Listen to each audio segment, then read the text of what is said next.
Buenos días, vístete conmigo rápido. Siempre corriendo. Pantalón vaquero de Zara, que lo tienes en destacados referencias. Camiseta básica de Stradivarius, blanco y negro.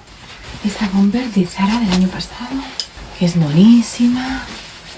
Vamos a poner un cinto negro. Podría ser rojo, pero no quiero hacer el corte visual aquí hoy. Zapatos. Estos rojos de Pull&Bear.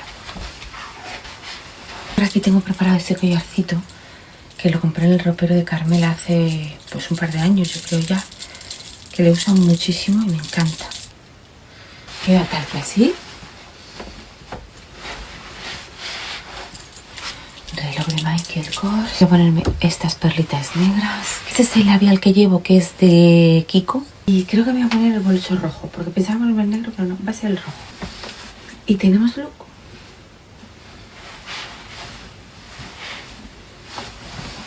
¡Feliz día! Bye.